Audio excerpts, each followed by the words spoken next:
Hola, buenas madrugadas. Llegamos, abrimos el espacio en blanco esta noche repleto de misterios.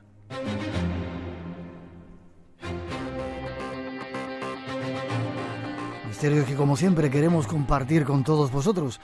Y al comienzo, los saludos de todo el equipo que se encarga de realizar el programa. Natalia Sotillos en la realización y coordinación, Rosa Rodríguez en la producción y locución, Miguel Blanco que os habla, y para todos nosotros un placer compartir este tiempo a comienzos de un nuevo mes y a punto de iniciar una nueva temporada aquí en Radio Nacional con muchas sorpresas.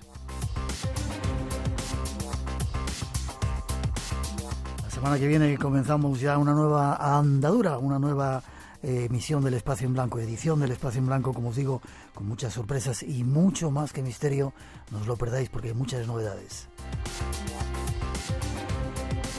Pero por ahora abrimos redes sociales, Blanco Radio. En Facebook y en Twitter os están esperando con todos los comentarios que queráis y con los saludos para todos los que estáis conectados en cualquier parte del mundo. Y para este programa especial, este es un avance de lo que os hemos preparado en esta emisión de lujo, ya veréis.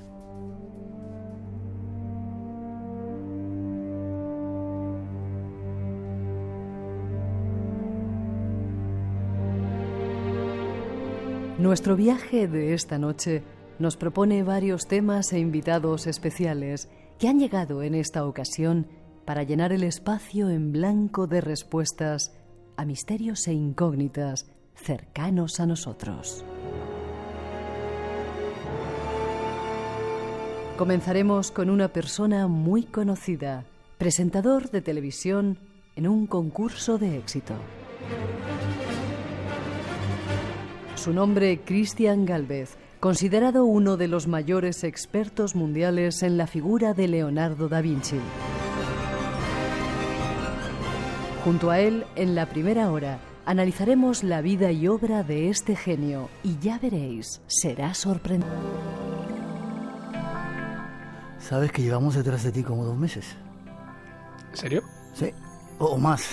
¿O más? O más, sí. Si tú me dices ven, lo dejo todo, ¿eh? No me digas eso.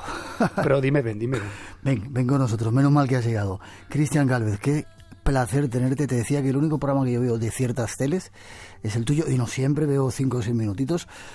Y es un placer que estés aquí con nosotros. El placer es mío, gracias por permitirme charlar un poquito de lo que más me apasiona. Investigador, escritor, parecido a la gente del Renacimiento eres. De eso que escribes. Ya me gustaría. Creo que lo más cercano que estoy de ser un hombre renacentista es, por lo menos, respetar la palabra polimatía. ¿Qué significa polimatía? Multidisciplina, el intentar poder hacer más de una cosa bien, ¿no? Que parece que en el siglo XXI y aquí en nuestro país está penalizado.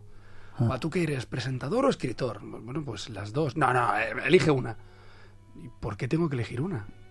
Y supongo que a mucha gente le habrá sorprendido que alguien como tú escriba un libro tan profundo de este personaje como Leonardo da Vinci, ¿no? Leonardo da Vinci cara a cara se llama el libro, aunque has escrito otros cuantos, que te has cargado ya unos cuantos genios, has cambiado la historia y iba a decir una palabrota y nos has quitado un montón de... que creo que vas a hacer esta noche también algo parecido. No, yo creo que... No, creo que quizá lo más interesante de mi trabajo es intentar arrancar la pátina de genialidad y plantarnos cara a cara delante de esos supuestos genios, ¿no? Y conocerles de verdad, en carne y hueso, con sus éxitos, pero creo que sobre todo con los fracasos también, porque a través del fracaso adquirimos un aprendizaje y eso también es válido. Cristian Gálvez, esta noche con nosotros, un ser, ya veréis, sorprendente, que nos va a contar más cosas de otro ser sorprendente. No ha existido nadie como él. Fue el hombre más destacado de su tiempo. Una brillante estrella del Renacimiento italiano, cuyas pinturas, inventos, descubrimientos científicos y proyectos de ingeniería aún siguen asombrándonos. Sabemos muy poco de él. Siempre le persiguió la controversia, donde termina la verdad sobre él y comienza la ficción.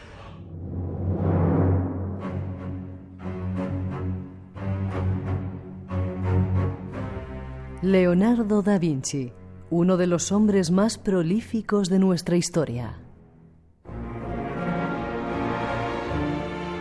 Desconocido en gran parte, esta noche en compañía de nuestro invitado queremos aportar algunos datos secretos de su vida.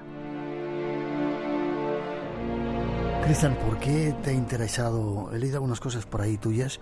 ¿Por qué te ha interesado la figura de Leonardo da Vinci? ¿Estabas en Italia? No.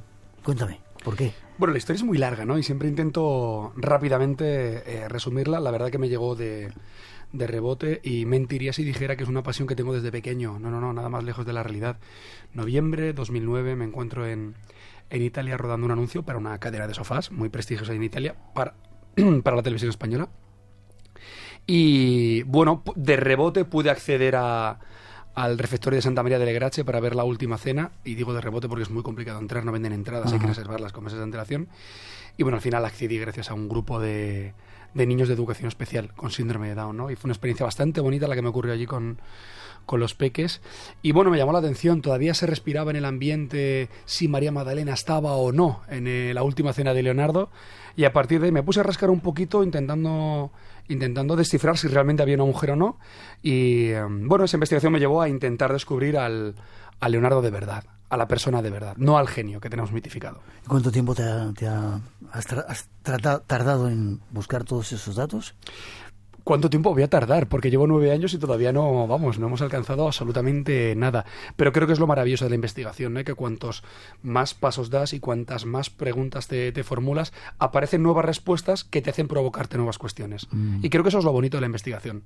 El año que viene se celebra el 5º centenario de la muerte o del nacimiento. De la muerte de este personaje. Y estáis preparando una gran exposición, creo, ¿no? Sí, como comisario, bueno, tengo el honor de poder presentar a nuestra sociedad desde noviembre hasta mayo, desde este noviembre, desde el 29 de noviembre hasta el 19 de mayo del 2019, la gran exposición española celebrando el 5º centenario de Leonardo. 2 sedes, Casa de las Alhajas y Biblioteca Nacional. ¿Dónde está la Casa de las Alhajas? Cortilandia. Sí. Las Descalzas, sí. Pues el edificio de la Fundación Montemadrid. Todo ese edificio servirá, estamos hablando de casi 1.400 metros para conmemorar la vida, la obra, la realidad, la ficción, la mitología y toda la curiosidad que albergaba esa mente poliédrica de Leonardo. Y además estás metido en otro proyecto, ¿vas a poder tocar los restos de Leonardo también tú? Estamos en ello, sí, con el proyecto ADN Leonardo. Eres un suertudo, ¿eh? Te has currado. Es perseverancia, creo. Perseverancia, sacrificio y, por encima de todas las cosas, pasión. Bien, pues vamos a tratar de descubrir primero datos de la vida de este personaje.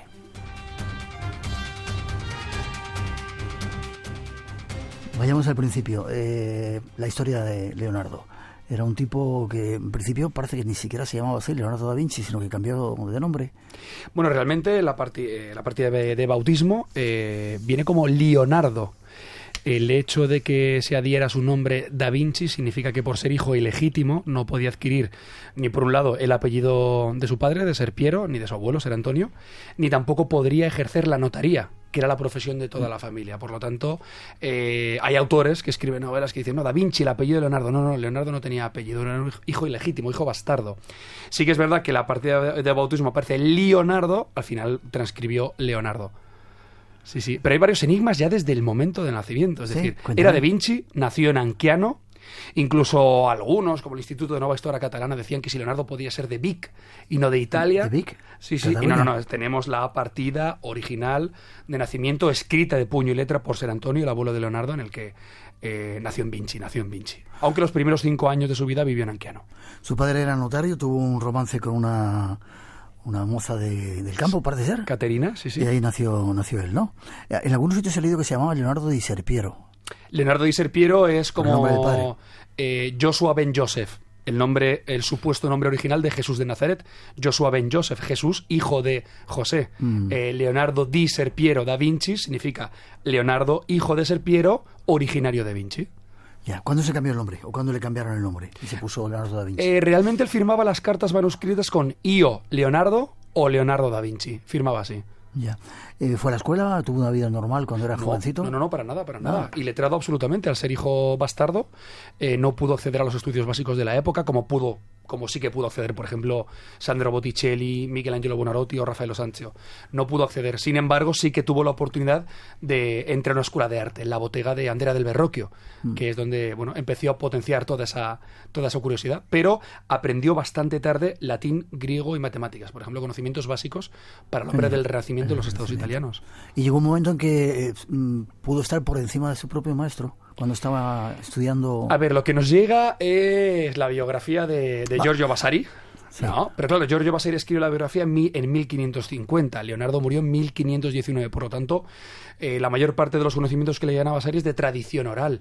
Cuenta la leyenda que cuando le ofrece el primer encargo a Leonardo, que es pintar uno de los ángeles pequeñitos que aparecen en el bautismo de Cristo, Andrea Alberrocchio, al ver esa pintura, Andrea Alberrocchio rompió los pinceles y juró no volver a pintar porque ese alumno había superado al maestro.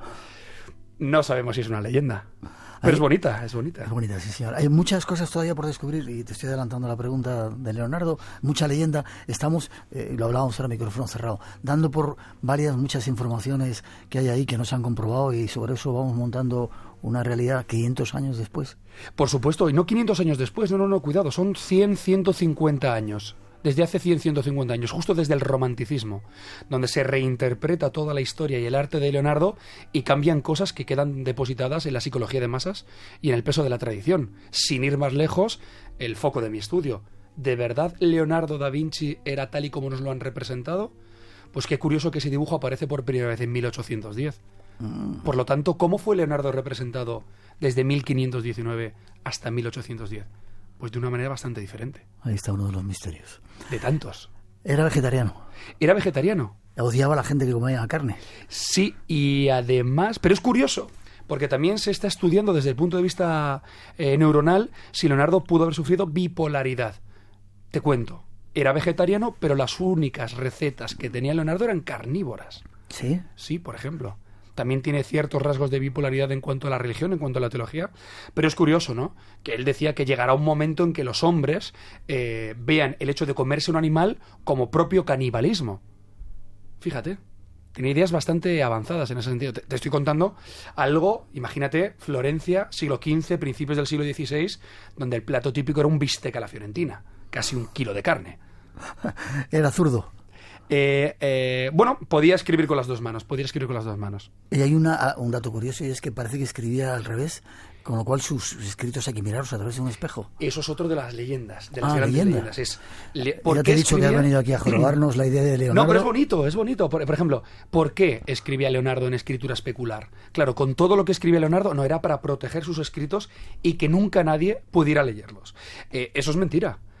Vasari publica la primera biografía de Leonardo en 1550, la segunda edición en 1568, y en esa segunda edición dice: Leonardo escribía de una manera particular, de derecha a izquierda, que solo se puede leer con un espejo. Por lo tanto, desde 1568 se sabía perfectamente que Leonardo escribía con escritura especular y con un espejo podrías leer todos sus escritos. Pero además se ha dicho que era el único en escribir así, y también es mentira. Estuve trabajando con la biblioteca con Margarita, directora de la biblioteca de la Universidad de Salamanca, y en la Universidad de Salamanca tienen un volumen maravilloso, Astronomicon Caeserum, de Pietrus Appianus, de 1540, cuyo finis, el final del libro, está escrito en latín de manera especular, 28 años antes de que Giorgio Vasari dijera que Leonardo escribía en escritura especular. Qué curioso. Espacio en Blanco. Tu cita con lo desconocido. En Radio Nacional. Con Miguel Blanco. Y con Cristian Gálvez esta noche sorprendiéndonos con ese personaje de la historia, Leonardo da Vinci. ¿Era homosexual? ¿O también es mentira eso? No es que sea mentira, es que está tergiversado. Ten en cuenta que desde un punto de vista del siglo XX, siglo XXI, tendemos a mirar y a clasificar de derechas, de izquierdas, del Madrid, del Barça, homosexual, heterosexual. Bueno, tenemos en cuenta que el Renacimiento es una época de la historia en la que la mujer se masculiniza, y cuando digo se masculiniza, significa que empieza a tomar decisiones, tiene ciertas libertades, empieza a jugar con las artes, y el hombre se feminiza, es decir, esa cierta sensibilidad que le otorga el neoplatonismo. Leonardo, en particular, desde los 24 años practicó el celibato durante toda su vida. Por lo tanto, si hablamos de una... ¿Desde los 24? Desde los 24, por una falsa acusación de sodomía que le tuvo 2 meses en la cárcel. Desde los 24 años practicó el celibato. Incluso llegó a escribir: si el destino de la humanidad dependiera de que yo practicara el sexo, se extinguiría. Por lo tanto, si hablamos de heterosexualidad u homosexualidad en la figura de Leonardo, hablaremos siempre desde un punto de vista platónico. Ya. Yo lo que he leído, los datos que teníamos, es que tuvo problemas con la Santa Inquisición, al parecer con los 2 ayudantes que tenía, y que le acusaron de sodomía y estuvo 2 meses en la cárcel. ¿O eso tampoco es cierto? No eran ayudantes suyos. Estamos hablando del asunto Saltarelli. Salai y Messi. No, al revés, todo lo contrario. No. Salai era bastante ligero de cascos. Sí. Sí. Y no, Francesco Melzi, ten en cuenta que era su ayudante, su secretario y su albacea. Es decir, cuando Leonardo muere, en su testamento cede absolutamente toda la parte artística a Francesco Melzi. La única acusación, y además anónima, de sodomía se sucede en Florencia cuando Leonardo tiene 24 años con el asunto Jacopo Saltarelli. Jacopo Saltarelli parece ser que fue un modelo que estaba en la bottega de Andrea Verrocchio y que los alumnos tenían que dibujarle, pintarle o esculpirle, ¿no? Pero cuando se celebró el juicio 2 meses después, no se presentó nadie. Ni siquiera Saltarelli. Saltarelli nunca acusó a Leonardo y a otro grupo de hombres, porque no fue solo Leonardo. Pero eso sí que le dejó bastante tocado. Y por eso ya no dejó de practicar o no practicó sexo. Al parecer, sí. Al parecer, algo pasó. Tú ten en cuenta, imagínate, que te acusan de sodomía, que eres inocente, que has sido una mano anónima, que te meten en la cárcel durante 2 meses, que esperas un juicio, que tu padre, que reniega de ti y que es notario de los Medici, vive a 50 metros de la cárcel y no mueve ni un dedo para sacarte de allí. Que cuando sales todo el mundo te señala por la calle y que cuando el Papa pide a Lorenzo de Medici que le mande a los mejores pintores florentinos para decorar las paredes de lo que sería la futura Capilla Sistina que pintaría Miguel Ángel, envía a todos menos a Leonardo. ¿Qué hace Leonardo? Se tiene que ir a Milán. ¿Por qué fracasa en Florencia?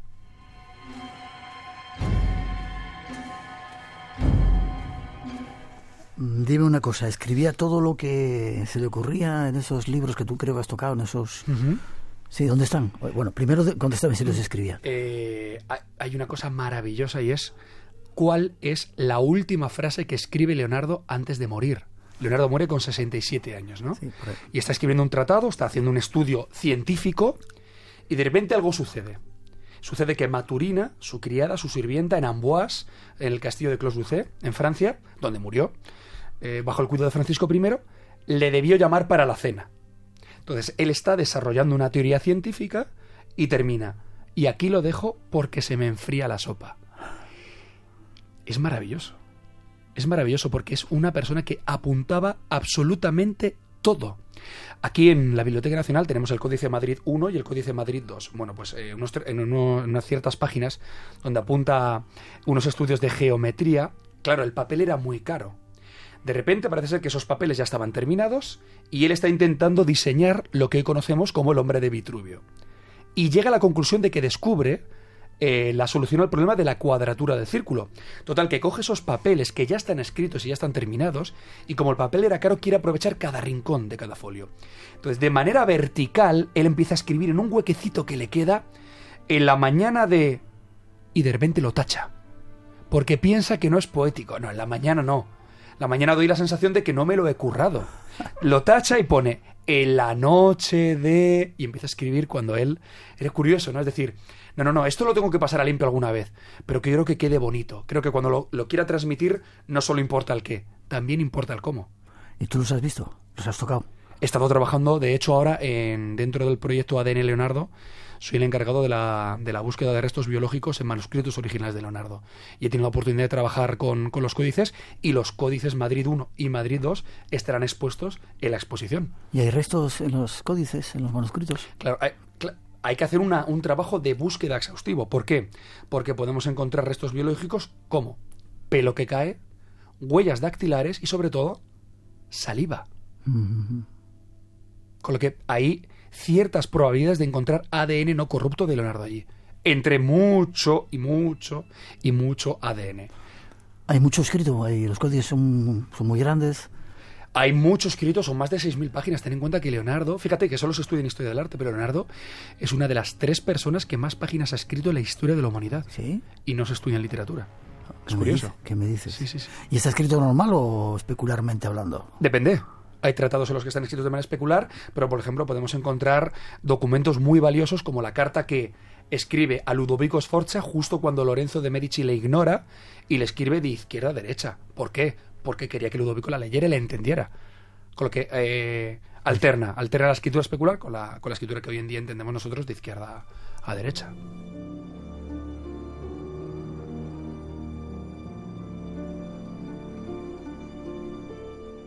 Sigamos ahondando en la obra y vida de este genio del Renacimiento. Leonardo escribía todas las ideas que se le ocurrían, todo lo que leía o escuchaba en las calles cuando estaba con sus amigos.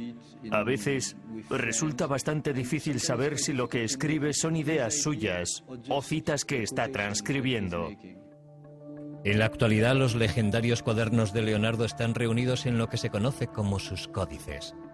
Al final de su vida habrá escrito 20 volúmenes, cada uno de ellos con cientos de páginas. Los cuadernos son fragmentarios y contradictorios. En ellos mezcla todo tipo de materiales sobre temas muy distintos unos de otros, a veces incluso en la misma página, y constituyen la antítesis total de los apuntes que toman los estudiantes aplicados en clase. Sencillamente no sentía la necesidad de ser un pensador sistemático. Tomó cientos de notas sobre arquitectura y sobre ciencias. Escribió sobre óptica y perspectiva. Escribió de botánica, de anatomía, de geología. Y también se interesó por la ingeniería y la fabricación de armas. Conocimientos que le resultaron de gran utilidad para conseguir encargos y alcanzar la posición que deseaba.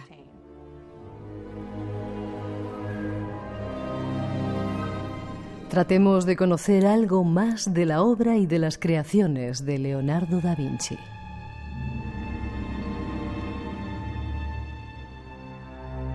Vayamos ahora a las obras, al trabajo que hace. En un momento determinado se va a Milán, está con los Sforza, y ahí parece que le nombran, bueno, hacía todo, diseña tuberías, escenarios, trajes, he leído. Bueno, claro, es que la carta que te acabo de comentar, es el mejor currículum de la historia de la humanidad.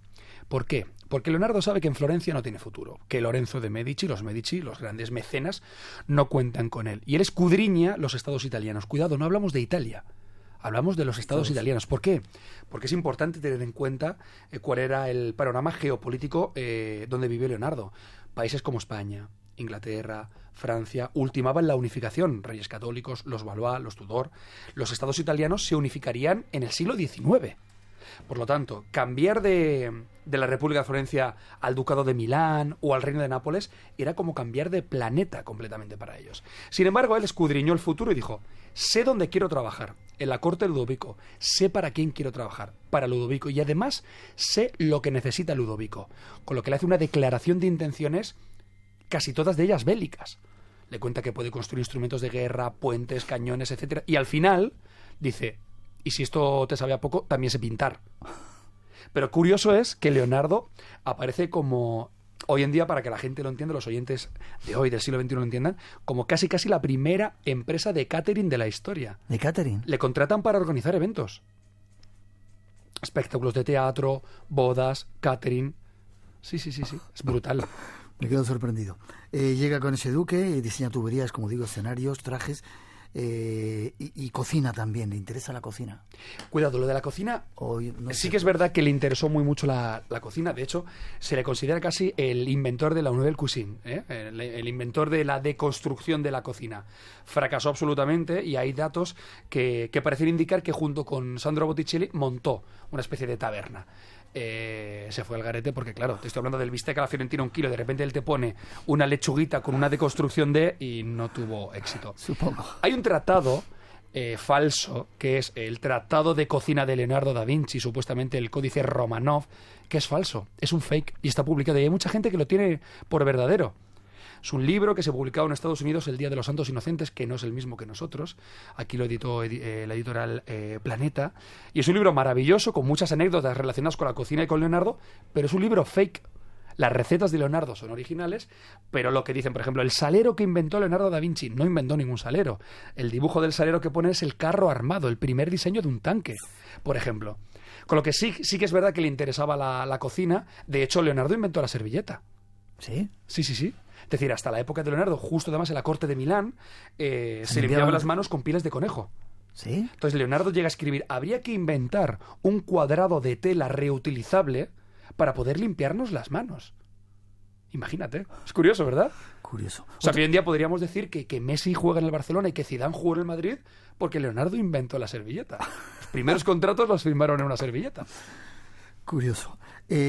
Vamos con los inventos que se le acreditan. El tornillo aéreo, el ornicóptero. Estaba obsesionado con el vuelo también. Quería que los seres humanos voláramos. Esto es uno de los grandes enigmas de todo el imaginario leonardiano. Hay cosas que no inventó, que mejoró. Por ejemplo, el ala delta. El ala delta lo inventó Ibn Farnás en España en el siglo... Siempre me equivoco, siglo VIII, siglo IX. Pero el ala delta de Ibn Farnás no funcionó. Parece ser que el de Leonardo sí, pero nunca se tiró Leonardo. Se tiró Zoroastro. Pero sí planeaba. Zoroastro. Uno de sus ayudantes. Sin embargo, el paracaídas. Inventó el paracaídas. Bueno, mejoró el paracaídas. Existía un paracaídas anterior, plano, pero él inventó una estructura piramidal de madera, lino y cuerda que funcionó. Y además Leonardo llegó a escribir: una vez hayas probado el vuelo, cuando camines por la tierra mirarás al cielo, porque allí estuviste y allí siempre desearás volver. ¿Desde dónde se tiró Leonardo? ¿Desde dónde? ¿Me lo dices? No tengo ni idea. ¿Más cosas que inventó o que se apropió o que mejoró? Cuéntame. ¿Qué te puedo contar? Bueno, la bicicleta, que es una de las grandes fake news de la historia. Alguien, cuando Leonardo muere, cede todo el trabajo literario a Francesco Melzi, Melzi lo recopila, Melzi muere, se lo lega a sus hijos, los hijos de Melzi lo malvenden, uno de esos códices, por ejemplo, los compra Pompeo Leoni, que por eso acaban en España. Alguien en algún momento de la historia dibujó una bicicleta y ya se le ha atribuido directamente la invención de la bicicleta de Leonardo. Es un fake absoluto. Si Leonardo hubiera diseñado la bicicleta, lo hubiese hecho muy bonita. Porque si hay algo que, por ejemplo, podemos... eso lo hace muy bien Walter Isaacson, comparar a Leonardo con Steve Jobs, es que Leonardo era un esteta. Hemos encontrado, por ejemplo, mira, recuperando el tema del tanque, del carro armado. Nosotros, que ahora que estamos construyendo el carro armado, el tanque para la exposición, encontramos que no funcionaba. Es decir, que si alguien se hubiese metido dentro de ese tanque, estaría constantemente en una especie de bucle girando en 360 grados. Nunca avanzaría recto. Porque lo que hacía Leonardo era: me acabo de inventar esto, lo dibujo. Lo dibujaba perfectamente bien, porque como dibujante era excepcional. Y ya volvería a eso, pero nunca volvía. Nunca llegó a construirlo. Por lo tanto, por lo menos el 80% de lo que llegó a diseñar, no sé si inventar es la palabra correcta, pero diseñar, no lo llegó a fabricar de una manera tangible. Yeah. Con lo que nos estamos encontrando con ciertos problemas a la hora de poder encajar todas esas piezas para poder recrear un instrumento que la gente pueda tocar, pueda palpar, pueda probar. Submarino y automóvil, que he visto en algún sitio que decían se le atribuía a él. Sí que es verdad que Leonardo, una vez está en Milán, las guerras del milanesado contra los franceses, cuando los franceses invaden por primera vez el Milán de los Sforza, él huye y se va a Venecia. Y en Venecia están preocupados por las guerras con los otomanos. Así que Leonardo empieza a pensar en inventos subacuáticos. No el submarino como tal, pero sí que tenemos diseños de escafandras de Leonardo. Pero volvemos a lo mismo, unas escafandras que funcionaban además. Pero Leonardo no fue el primero en inventar escafandras. Es decir, vestimentas subacuáticas. 100 años antes ya había diseños. No sé si funcionaban o no, pero Leonardo podría haber tenido acceso. Ten en cuenta que Leonardo venía de una Florencia donde los Medici sí que abrieron las primeras bibliotecas públicas. ¿Y de dónde venía todo ese conocimiento? De todo el saber que venía por el norte de los estados italianos con la caída de Constantinopla. Con lo que nunca llegaremos a saber de dónde adquirió ese conocimiento. Lo que sí que sabemos es que todo lo que no inventó Leonardo, que fue mucho lo que no inventó, sí que lo mejoró. Y ese es el mérito. Yeah. Damos un salto, no sé si hacia atrás o hacia adelante, de repente le entra una preocupación por el cuerpo humano y se dedica a diseccionar cadáveres, algo que al parecer estaba prohibido en aquel tiempo. Claro, sobre todo por cuestiones sanitarias y cuestiones teológicas. Teniendo en cuenta que al final la religión donde él se movía, el cadáver había que enterrarlo, recibir una extrema unción, etcétera, etcétera, etcétera, ¿no? En el caso de Leonardo, recordemos que Leonardo dominó 14 ramas del saber. De esas 14, solo una era el arte. El resto era pura ciencia. Entonces Leonardo estaba entusiasmado por un lado, con la anatomía, con la fisiología, cómo somos, cómo funcionamos por dentro, con la fisionomía. Es decir, cómo a través de nuestros rasgos podemos dejar ver lo que expresa nuestro alma. Que esto ya viene de Aristóteles y de Homero. Y Leonardo ahora era científico por encima de todas las cosas. Hacemos una pausita y vamos a las obras, a la parte más controvertida, a ver si es verdad que en ese cuadro había misterios o no, y descubrimos algo más.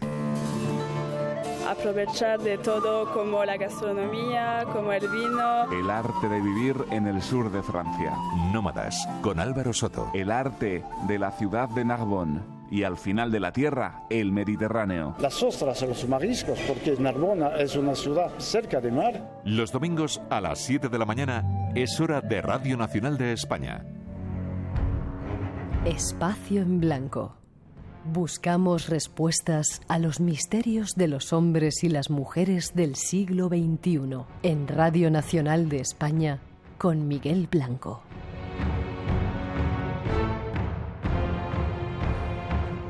Y esta noche con Cristian Gálvez descubriendo un montón de datos de ese personaje legendario, Leonardo da Vinci. Vamos a su obra, si te parece, ¿vale? Se ha especulado que la sábana santa, la Sagrada Síndone, cuando hicieron esa prueba y que se dijo que era una copia o un fraude, se decía que podía haberla hecho Leonardo da Vinci. ¿Qué piensas? ¿Qué crees? Otra fake news absoluta. Y te digo por qué. Te digo porque, bueno, gracias al apoyo y los estudios de gente especializada en la Santa Síndone como Julio Marbizón Preney, por ejemplo, soy miembro del Centro Español de Sindonología. ¿Eres miembro? Sí. No lo sabía. Estudio, independientemente, no vamos a entrar en una cuestión teológica, solo histórica. Independientemente del hombre que esté representado o no en esa sábana santa, tengamos en cuenta que Leonardo nace en 1452. Hay un documento de venta de esa sábana, sea lo que sea, a la Casa de Saboya, en Turín, en 1453. Podría haber sido muy genio, pero con un año hacer lo que algunos llaman la primera fotografía de la historia, a mí me cuesta creerlo. Ya. A mí me cuesta creerlo. ¿Y qué piensas? Que hablando de la Sábana Santa, de la Sagrada Síndone, ¿qué está representando? ¿Qué hay ahí? ¿Quién? Yo creo que lo bonito de todo es que todavía no lo tenemos muy claro. Y que sí que es verdad que ahora que estoy trabajando con grandes científicos de la historia, creo que la ciencia puede arrojar muchísima más luz, ¿no? Yo creo que cuando se hicieron las primeras pruebas de carbono 14, se cogieron hilos de ciertos remiendos de... Bueno, sabes que la Sábana Santa ha sufrido ciertos incendios a lo largo de la historia, que ha sido remendada sobre todo las partes de las esquinas y algunas partes centrales. Es curioso que las partes que cogieron para hacer la catalogación de carbono 14 cogieron hilos de esos remiendos. Lógicamente coinciden con los periodos en los que la Sábana Santa sufrió la ira del fuego y agradeció esos remiendos. A mí me gustaría que se repitieran, porque ahora se niega esa repetición del carbono 14. Me gustaría que se repitiera esa prueba tomando algunos hilos de las partes centrales que nunca fueron dañadas. Porque si hay una cosa que me llama muchísimo la atención, es que existe una figura en tridimensional. ¿La has visto, supongo, allí en Sí, Turín? varias veces. ¿Qué has sentido cuando estabas delante de ella? Pues fíjate, sentí lo mismo que sentí cuando vi por primera vez La Última Cena de Leonardo. ¿Qué es esto? Ya. No sé si muchas veces te dejas llevar también por la subjetividad, por todo aquello que has leído, y muchas veces eres incapaz de arrojar algunas palabras desde un punto de vista objetivo, ¿no? Creo que la subjetividad también hace, ¿no? Muchas veces no sabes diferenciar qué sientes o qué es lo que quieres sentir. Pero yo siento deseo de seguir investigando, de seguir leyendo las investigaciones de los grandes estudiosos, que no tienen ninguna voluntad de demostrar sí o sí esto, sino que con objetividad, con rigurosidad, se quiere intentar esclarecer algún enigma, pero algún enigma, insisto, intentando arrancar esa pátina teológica, pero sí científica. ¿Por qué hay una imagen tridimensional de esa sábana? ¿Cómo se produjo? ¿Cómo llegó hasta ahí? Tenemos la trazabilidad, tenemos los pólenes que están analizados desde un punto de vista científico y que certifican que hizo un recorrido desde año 30, año 35, desde la tierra de Jesús de Nazaret, ¿no? Independientemente de esa pátina divina, bueno, pues algo hay. Y me gustaría que utilizar esas mentes poliédricas, ese conocimiento transversal que aplicaba Leonardo, también para intentar, al igual que estamos haciendo con el proyecto ADN Leonardo, unir arte y ciencia, o unir religión y ciencia. Estaría muy bien. Yo creo que si al final todos nos damos la mano, no se trata de mostrar si sí o si no sí. Bueno, oye, creo que a la gente le puede servir. Quizá tengamos que hacer otro programa de ello hablando de todo esto contigo. Volvemos a Leonardo, ¿vale? Es cierto que se perdieron sus inventos o sus patentes, o ya no sé cómo llamarlo, y se encontraron bastante tiempo después. Se me había olvidado preguntarte antes. Claro, es cuando la gente habla de Leonardo, una de las grandes mentes brillantes de la historia de la humanidad. Lo primero que tenemos que tener claro es genio. ¿Qué es la genialidad? Cuando hablo con la gente, ¿no?, que no ha leído a Leonardo, sino ha leído sobre Leonardo, ¡wow! Leonardo, uno de los grandes genios. Vale, define genialidad. Pues, ¿qué es ser un genio para ti? Según la RAE, es aquella capacidad extraordinaria que tenemos cada uno de nosotros de hacer cosas diferentes y dignas de admiración. Por lo tanto, aquí se respira genialidad en un programa con este, Miguel. Pues si lo sigo, si haces una entrevista de manera genial, tienes en potencia esa genialidad. Tenemos que tener en cuenta que Leonardo no era considerado un genio, ni mucho menos en su época, ni él se consideraba genio. Por lo tanto, esa pátina de genialidad... Claro, ¿qué pasa con Leonardo? Que no cambió la historia, que todo lo que hizo, entre comillas y con perdón de esa expresión, no sirvió para nada. Los textos desaparecieron y no influyeron a generaciones venideras. ¿Qué pasa? Que la revolución industrial, Inglaterra, máquinas de vapor, automóviles, de repente surgen los inventos como tales y surgen las patentes. Los textos de Leonardo aparecen después. ¿Qué pasa? Que, bueno, sí, no, es que Leonardo ya lo diseñó hace 300 años, ya, pero la patente es mía. Bien. Con lo que no sirvió para cambiar el futuro. Si no se hubiese perdido ese trabajo, creo que posiblemente esa revolución industrial hubiese tenido un lugar mucho antes y posiblemente en esos estados italianos. Vamos con cuadros. Tampoco era un pintor prolífico, ¿no? No hay muchos cuadros suyos. Y todos se ponen en duda. Por eso la ciencia en este caso es tan importante. Todos se ponen en duda. Casi todos, la mayoría. Tú ten en cuenta que, por ejemplo, ¿cuál es el cuadro más famoso de la historia de la humanidad? La Gioconda. La Gioconda. ¿Quién es la Gioconda? No se sabe. Si un hombre o una mujer, el mismo... Bueno, ya estoy invitado, no me preguntes a mí. Pero claro, pero todos representamos al final esa psicología de masas, ¿no? Sí. Ese de, bueno, pues a mí me han dicho que podría ser el propio Leonardo travestido. No sé si es andrógino. No sé si es Lisa Gerardini. Bueno, pues resulta que hay 4 testimonios coetáneos de la época en la que Leonardo vivió y ninguno coincide. ¿Sí? Antonio de Beatis, en 1517, estando Leonardo vivo, dice que le enseñó el retrato de una dama florentina. Ahí se queda. Lomazzo, Vasari, Vespucci. Unos dicen, no, Gioconda. Otros dicen, no era Gioconda, era Lisa Gerardini. No, otros dicen, no, nunca pintó a la mujer de Francesco del Giocondo. ¿Pintó a Francesco? Pero entonces, ¿quién es esa dama? Y además te cuento una cosa. Hace 2 años exhumaron el cadáver de Lisa Gerardini, con el fin de hacer una reconstrucción facial para poder ver si encontraban alguna sincronía o discrepancia con el retrato hoy en día en el Louvre. ¿Por qué no han salido los resultados? ¿Por qué?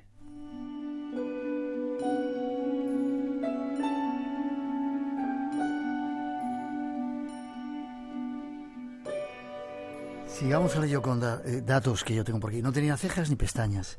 Al parecer estaba embarazada. Y dentro de las pupilas hay mensajes. ¿Qué me dices de esto?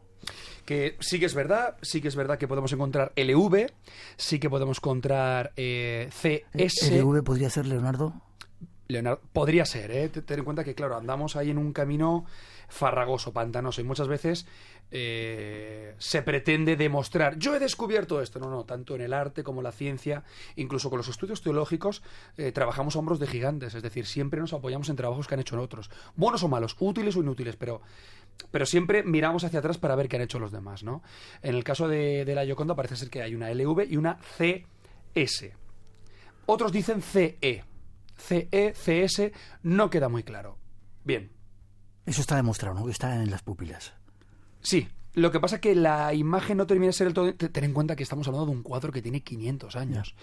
Bien. Rebobinemos al principio de la entrevista. Serpiero, Caterina. ¿Caterina quién era? Una esclava árabe. Esclava árabe. Que la dona un antiguo notario que muere y en su testamento le cede a Serpiero da Vinci una serie de propiedades y una esclava de nombre Caterina. Bien, una esclava de origen supuestamente árabe. Las esclavas árabes en la Florencia del Renacimiento, muchas de ellas llevan el sobrenombre de Caterina. ¿Por qué? Para cristianizar su islamismo. Tú ten en cuenta que estamos hablando de un Leonardo que escribe de derecha a izquierda. Pudo haber aprendido a escribir con su madre. ¿Quién se depilaba las cejas en los estados italianos del Renacimiento? Las esclavas árabes. Con lo que hay una nueva línea de investigación con respecto a la figura de la Gioconda. ¿Podría ser Caterina? ¿Podría llegar a ser Caterina? ¿Por qué nunca entregó ese retrato? ¿Por qué en la biografía de Giorgio Vasari describe una Gioconda que nunca vio porque estaba en Francia y describe que el pelo de las cejas estaba tan perfectamente delimitado y delineado que parecía que era natural? ¿Qué Gioconda estaba describiendo Vasari? ¿La del Louvre? No tiene cejas. ¿La del Prado? ¿Es la misma persona? Espera, quiero aclarar eso, que en España claro, hay una copia... Hay una copia de taller. Claro, tú ten en cuenta que Leonardo da Vinci tuvo 2 ayudantes españoles. Y ten en cuenta que muchos de los trabajos de Leonardo acabaron en España por Pompeo Leoni. Por eso tenemos los 2 códices. Imagínate, ¿por qué nunca salió la cara de Isabella Giardini? Con lo que incluso, ¿por qué nunca entregó ese trabajo? O sí lo entregó y este es otro trabajo. Ya. ¿Estaba embarazada la figura que se ve en el cuadro? No se sabe. No se sabe. Y es es bastante cierto, complicado. Lo he leído también, que siempre se llevaba Leonardo ese cuadro encima. Claro, es como... Claro, yo ahora mismo abro la cartera y tengo una foto de mi mujer, tengo una foto de Almudena. ¿Es la foto que quiso llevar de alguien? ¿No? Si un autorretrato sería un selfie del siglo XXI, un retrato de una dama que te has llevado durante, claro, tantos años. Tú ten en cuenta, y creo que con esto la gente se puede hacer una idea de lo que significa, Leonardo tarda en pintar la Gioconda lo mismo que Michelangelo tardó en pintar toda la Capilla Sistina. Wow. ¿Por qué se la llevó? ¿Por qué era tan importante para él? Curioso.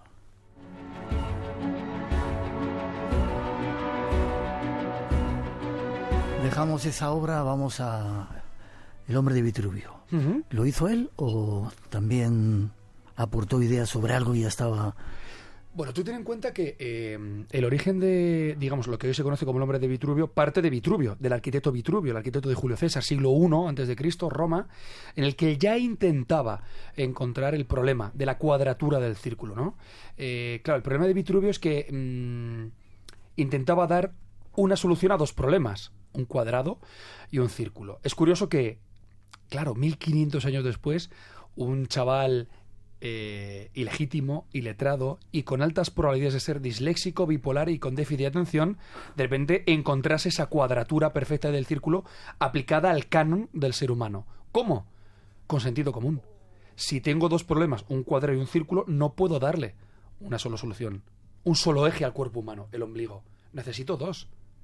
Ahora bien, ¿es 100% original el hombre de Vitruvio de Leonardo? Como diseño, como dibujo, como folio, como obra de arte. No está tan claro. Hay hombres de Vitruvio anteriores a Leonardo, que incluso compartió dialogando. Lo que pasa, lo que hizo Leonardo es perfeccionar de tal manera ese dibujo que ha quedado como un icono de la historia del arte. Ya. Lo que sí es cierto es que en ese dibujo hay números sagrados que tenían que ver con civilizaciones como la egipcia, el código áureo, ¿no?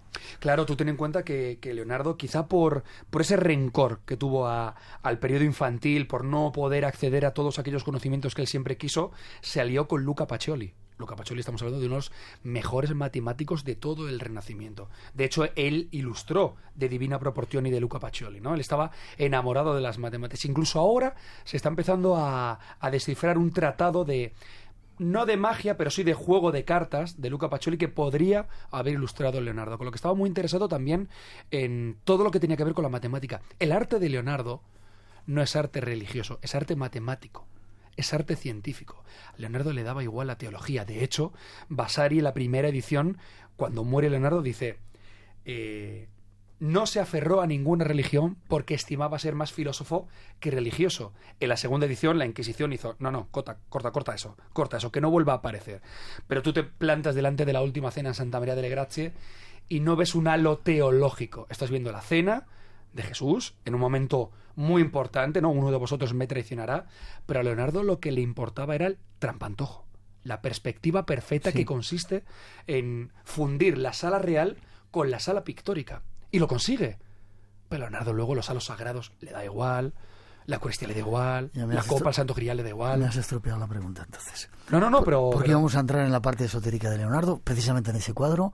Hay un detalle que he visto en el cuadro, hay un salero debajo de Judas, como representando que este es el personaje que le iba a traicionar y que era un mensaje secreto que Leonardo estaba plasmando en ese cuadro. ¿Es cierto? Y luego nos metemos con María Magdalena y con el esoterismo, si quieres. Bueno, Leonardo, ten en cuenta que, claro, ellos tenían ojos. O sea, claro, la religión, la iglesia era como un gran hermano. ¿Por qué?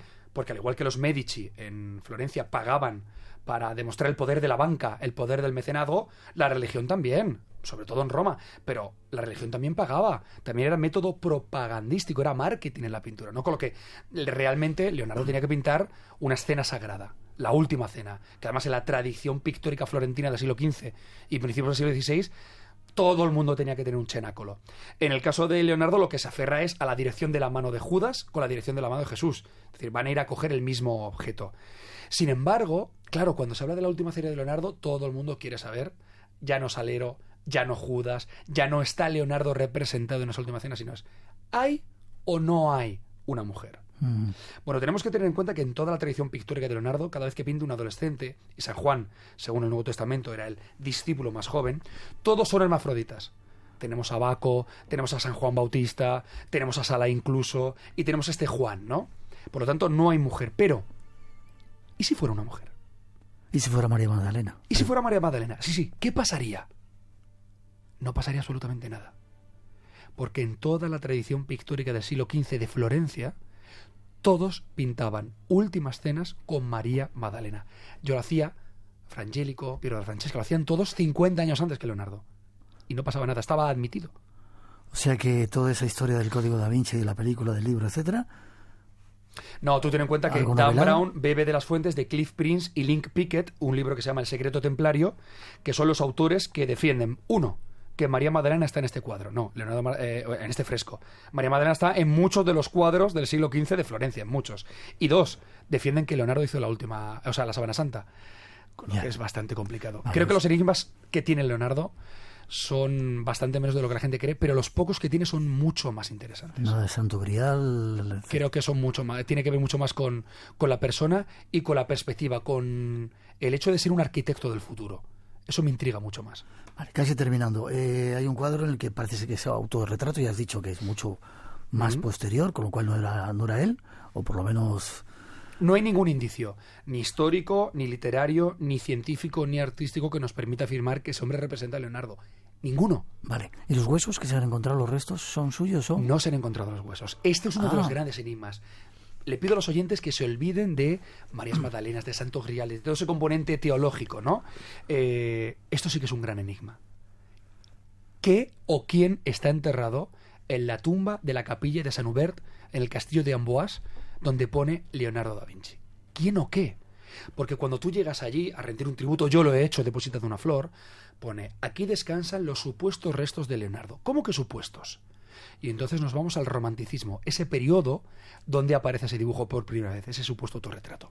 Arsène Usage, un arqueólogo francés, romántico, llega en 1869 y hace la primera exhumación de Leonardo, en una fosa común.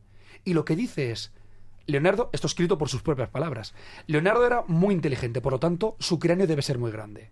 Y coge el cráneo más grande que había y lo mete en la tumba. Por lo tanto, ¿qué hay ahí? Si nosotros vamos con el proyecto de Leonardo e intentamos analizar ese código genético, ¿encontraremos a Leonardo o no? ¿Dónde está Leonardo? Lo bueno es que sí que hemos localizado a Ser Piero da Vinci y no tenemos el ADN mitocondrial de Caterina porque no sabemos dónde está, pero el cromosoma Y sí que lo tenemos. Pero fíjate qué enigma más bonito y más interesante.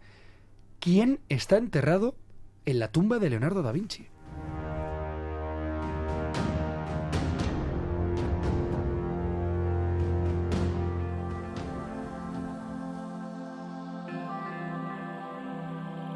Y sin embargo, Cristian, a pesar de todo, en alguna entrevista he leído que decías que Leonardo da Vinci era un fracasado.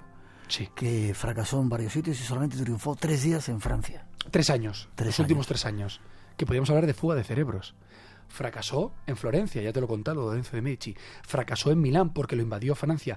Fracasó en Venecia porque el arte del Renacimiento en Venecia estaba muy por encima de lo que estaba haciendo Leonardo en aquel entonces.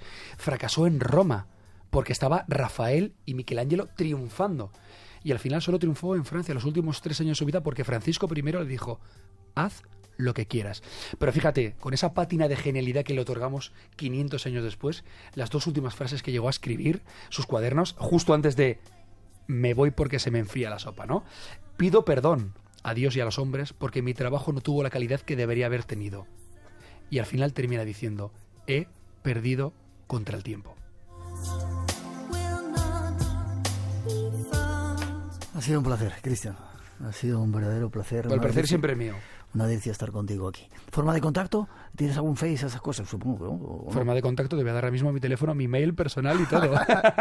Vale, para los oyentes decía... la página web, el mail que aparece es el mío personal. Vale, y la exposición comienza en noviembre. 29 de noviembre, Casa de las Alhajas, Palacio de las Alhajas y Biblioteca Nacional hasta el 19 de mayo. Vale, y si queréis saber algo más de esta historia que os hemos contado, Leonardo da Vinci cara a cara. ¿Estás preparando ya para machacar algún otro personaje? No, machacar, darlo. Sí, no, a finales del año, por eso te estaba contando con tanta pasión y entusiasmo todo el tema de la Gioconda.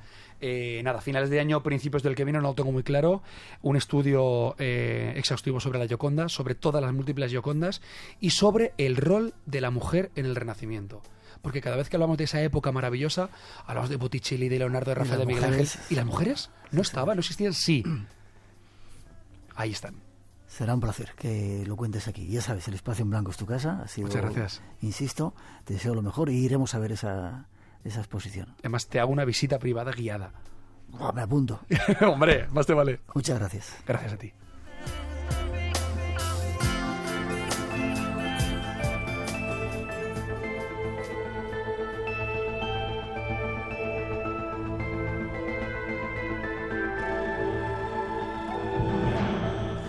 Terminamos nuestra primera hora. Ojalá hayáis disfrutado de este primer tema con este invitado sorprendente, Cristian Gálvez, toda una autoridad en este tema de Leonardo da Vinci. Quedan dos más para después de las noticias y os avanzo, no hay que perdérselos. Volvemos enseguida, hay mucho más misterio aquí en Radio Nacional en unos minutos.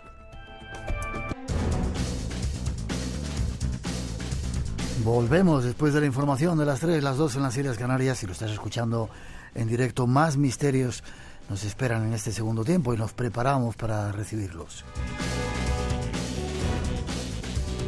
Saludos a todos los que seguís ahí en directo en Radio 1, Radio 5, en este verano especial español. Saludos a todos los que desde fuera de nuestras fronteras estáis conectados en la radio online y gracias a todos y saludos a los que nos descargáis en podcast. Redes sociales abiertas, Blanco Radio en Facebook y en Twitter. Y para empezar vamos ahora con nuevos temas que tienen que ver más con la ciencia desde el punto de vista de estos misterios. Como ejemplo, vamos con los secretos del cerebro y tras esa introducción os lo ofrecemos, ya veréis qué curioso.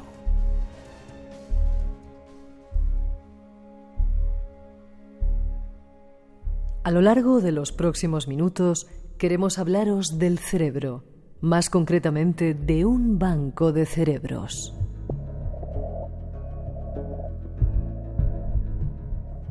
Metidos en recipientes de cristal, los cerebros humanos se acumulan en las estancias.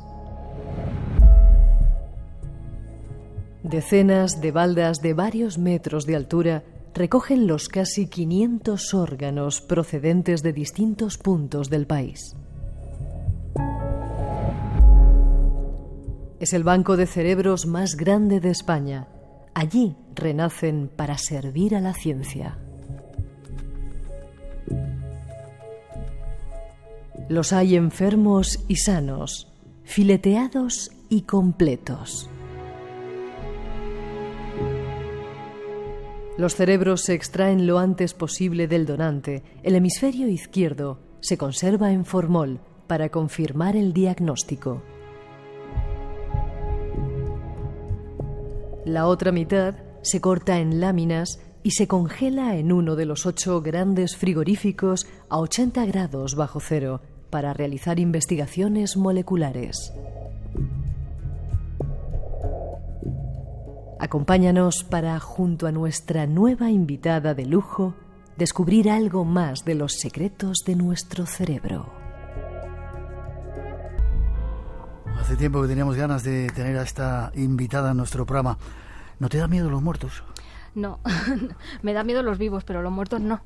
Me contabas que empezaste toda esta historia cuando estabas en clase, ¿no? En el instituto. En el instituto, sí. Pues ahí fue sorprendente porque nos trajeron unas ratas para diseccionar y claro, tú imagínate el lío en clase, nadie se atrevía a tocarlas. Conseguimos abrir una y yo cuando vi aquello, todos los órganos tan ordenados, todo tan perfecto, pues fue cuando me enganché yo al cuerpo humano. Tu vocación. Esta es nuestra invitada de esta noche y con ella vamos a aprender un montón de cosas, ya veréis.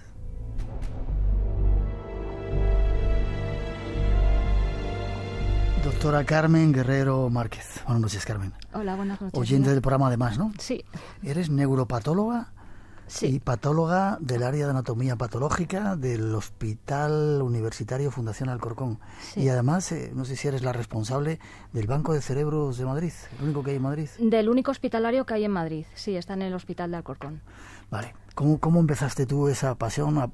Dices que a través de la rata y que te gustan mucho las autopsias. Sí. Supongo que todo el mundo pone la cara que hemos puesto nosotros cuando cuentas eso, ¿no? Autopsias, Dios. Sí, porque todo el mundo ve como la muerte deprimente, los órganos tal, pero es que nosotros lo que queremos transmitir con esto es que la muerte y lo que hacemos nosotros es vida, es realmente estudiar para que haya más vida y más calidad de vida. Ya. ¿Los muertos hablan? Había algún forense que decía que los muertos hablaban, que podéis ver en ellos... Muchas cosas, sí. Podemos ver muchas causas de enfermedades, cómo digamos, los órganos varían con las enfermedades, podemos ver hábitos que han tenido, sí que hablan, en cierto modo. Y de ahí al cerebro, ¿cómo saltaste? Porque eres una de las especialistas del cerebro, ¿no? Siempre me interesó el cerebro. Al principio de forma más... desde el punto de vista psiquiátrico, psicológico, ya desde muy joven pues empecé a leer a Freud, a Jung. Entonces, claro, eso era por una parte. Lo que pasa es que luego, claro, como hice la especialidad en anatomía patológica, pues lo trasladé a la neuropatología. Vale, y dices que escuchas nuestro programa, ¿no? Sí, de siempre. Vamos, desde que... recuerdo. ¿Y qué temas te interesan? Te lo preguntaba antes.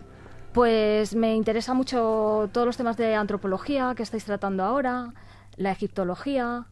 Bueno, lo de los ovnis antes de joven me interesaba más, ahora menos. En fin, todas las experiencias cercanas a la muerte también. Temas de estos que son un poco...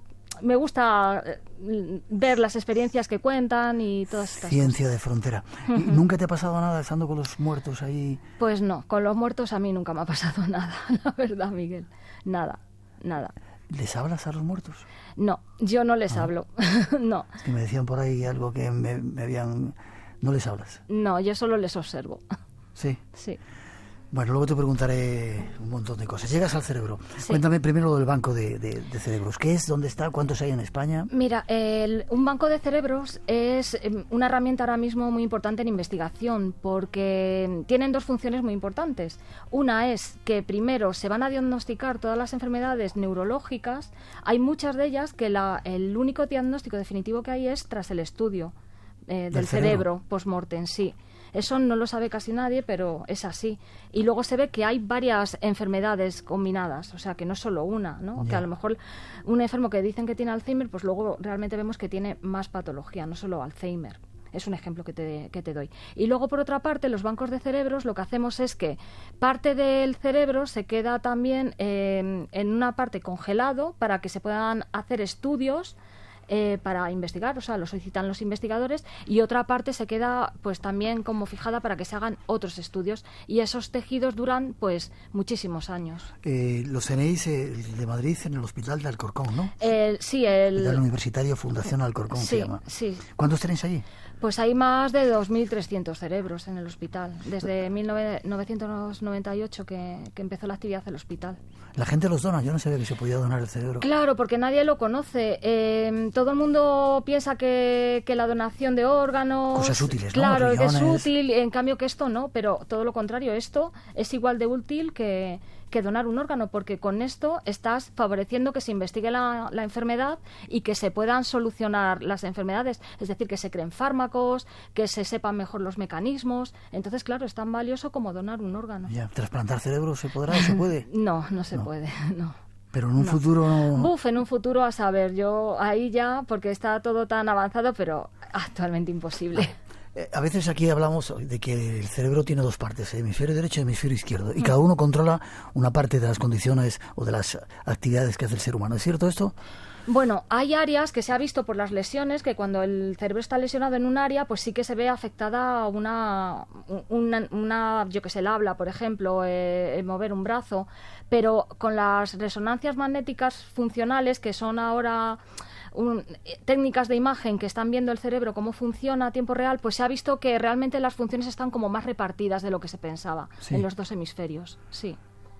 Sin embargo, vosotros sí los separáis, el hemisferio derecho y el hemisferio izquierdo. Sí, nosotros tenemos que protocolizar el estudio. Entonces tenemos que decidir un poco que dependiendo de la patología, claro, ya seleccionamos un poco el material, pero hay unos protocolos que seguimos todos los bancos de cerebros pues para más o menos estudiar todas las mismas regiones y tener pues eso, un poco, digamos, sistematizada el estudio de la enfermedad. Quizás sea el órgano del ser humano menos conocido, el cerebro. Menos conocido y en donde más investigación hay ahora mismo, porque es muy complejo. Realiza muchísimas funciones y claro, la complejidad es enorme. Sin el cerebro pues no podemos hacer nada de lo que hacemos. ¿Los tenéis una parte en formol leído y otra congelado? Sí. El formol es la parte que tenemos cuando los estudiamos. Una vez que hemos hecho el estudio, los dejamos en formol y ahí pues es un conservante y se mantienen los cerebros un montón de años. Sí. Y la parte congelada pues es también para conservarlos, pero para hacer otros estudios de proteínas, de otras moléculas que el formol con el formol no se pueden estudiar. Por eso hacemos eso. ¿Este hospital también hacéis, no sé si intercambios o cómo decirlo, para que la gente, otros centros puedan seguir investigando el cerebro que no tengan? Sí, ahora los investigadores que tienen proyectos de investigación que están regulados por los comités de ética, porque esto está todo regulado, nos solicitan muestras. Por ejemplo, un investigador está estudiando una proteína que quieren ver cómo se expresa en Alzheimer. Pues ellos solicitan al banco de cerebros tejido para ver si está esa proteína, si no, por ejemplo. Qué curioso. Sí.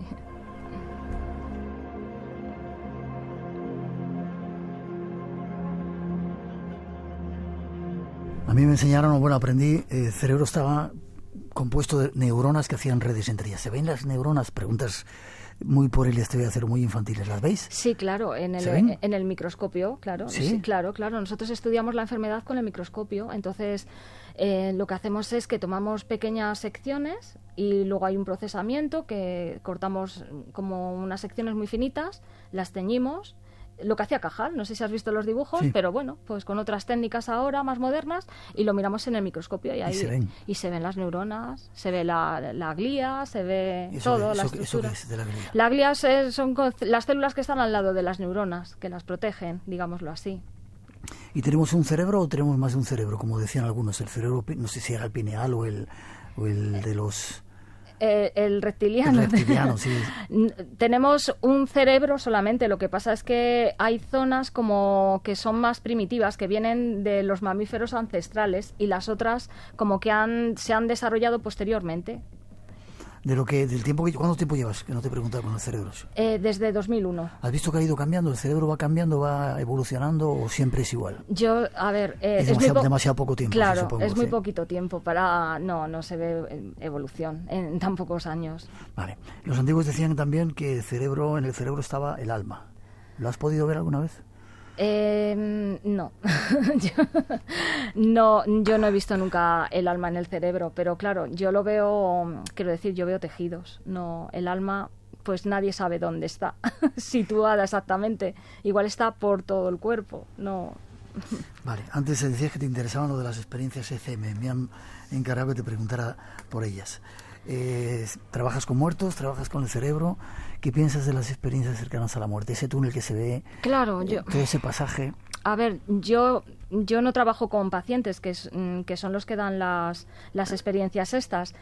Hay muchos casos recogidos por médicos intensivistas, por neurólogos, en fin, la experiencia está. A mí me interesa saber de esa experiencia, pero no puedo aportar nada desde mi punto de vista de patólogo. Ya. Dicen algunos de tus compañeros que todo eso es producto del cerebro que crea una serie de neurotransmisores, sí. Endorfinas, sí, endorfinas, en fin, son teorías que hay, pero realmente nadie sabe por qué se produce esa experiencia en ese momento. También hay científicos que están estudiando eso, cómo controlar el cerebro. ¿Podemos algún día tener controlado estados de ánimo? Que todo el tiempo estemos bien tocándonos un pedacito de cerebro, como están haciendo algunas pruebas, que te pones un casco y de repente parece que tienes experiencias fuera del cuerpo. Pues las nuevas investigaciones, pues parece ser que sí, que hay zonas que se pueden controlar, que el cerebro es controlable, digámoslo así, y es engañable. Y, en fin, hay mucho... ¿Es engañable, dices? Es engañable, sí, vamos, sí. De hecho, nosotros lo que percibimos por los sentidos, pues... Te iba a preguntar ahora por eso. ¿No es la realidad? No es la realidad. Creemos una cosa y no es la realidad, porque la memoria, está esto muy estudiado por los psicólogos, la memoria, pues no es tan buena como creemos. Esto ya hay muchos estudios de hace mucho tiempo. Entonces sí es engañable y controlable. Somos controlables. Entre comillas. A mí a veces cuando hablamos de esto de conspiraciones me da miedo hasta dónde se puede llegar con todas las cosas que se están desarrollando, ¿no? Sí. Y ves películas de esas de ciencia ficción o obras y bueno, lo que se plantea en el futuro es tremendo, ¿no? Pues sí, el control que se puede tener sobre los seres humanos. Sí. No se sabe a dónde vamos a llegar, pero yo espero cualquier cosa, a saber. Espacio en Blanco, en Radio Nacional, con Miguel Blanco. Y esta noche con Carmen Guerrero Márquez, hablando, doctora neuropatóloga, hablando del cerebro y de algunos de sus secretos.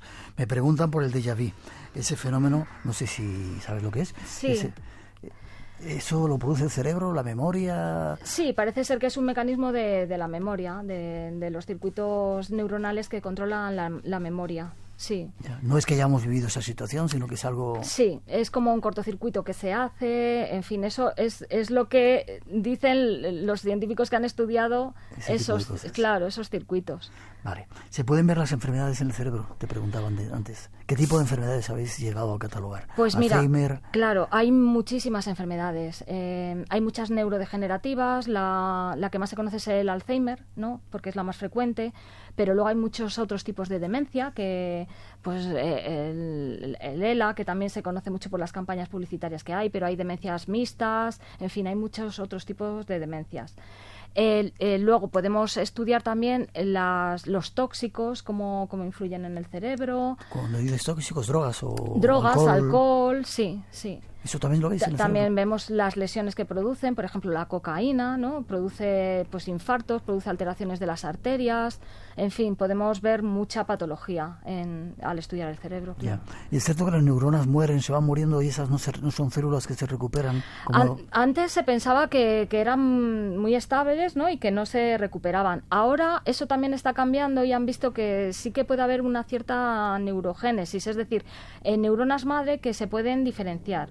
Y también lo que se ha visto es que cuando se mueren unas neuronas de una parte del cerebro, otra parte del cerebro puede ocuparse de esa función. O sea, las redes neuronales, que es lo que más está ahora estudiándose, pues se ha visto que se pueden, pues eso, otras partes del cerebro que no hacían esa función, ocuparse de esa. Ya. ¿Cómo tenéis? ¿Hay un mapa del cerebro que se haya hecho ya? Sí, hay sobre todo funcionales. Ahora se está estudiando muchísimo el cerebro desde el punto de vista funcional. Anatómico, pues es más antiguo, porque claro, desde Cajal, ¿no? Empezaron a estudiarlo al microscopio y se veían ya las neuronas, ya sabían muchas cosas, ¿no? Sí. Pero lo funcional, todo eso ahora, con las nuevas técnicas de imagen, es lo que más está ahora despuntando. ¿Y se sabe dónde está el área del habla? Sí, hace mucho tiempo. Eso al principio se supo por las lesiones que tenían los pacientes y porque precisamente algunos médicos dijeron, no, yo tengo que estudiar este cerebro a ver qué ha pasado a este paciente mío. Así empezaron los primeros neuropatólogos. Y entonces descubrieron que esa persona que no tenía, pues, se había quedado sin habla, pues descubrieron que había una zona del cerebro que estaba dañada cuando luego los estudiaron cuando fallecieron. ¿Todo el cerebro sirve para algo? Me explico. ¿Se puede vivir sin un pedazo de cerebro que he leído en algún sitio? Sí. ¿Se puede vivir sin un pedazo? A ver, depende de qué zona sea. Hay zonas que son vitales, que como se afecten esas zonas, pues por ejemplo la que controla la respiración, pues te mueres. Pero hay otras zonas, el lóbulo frontal, el parietal, en fin, hay otras zonas que sí que puedes vivir. Uh-huh.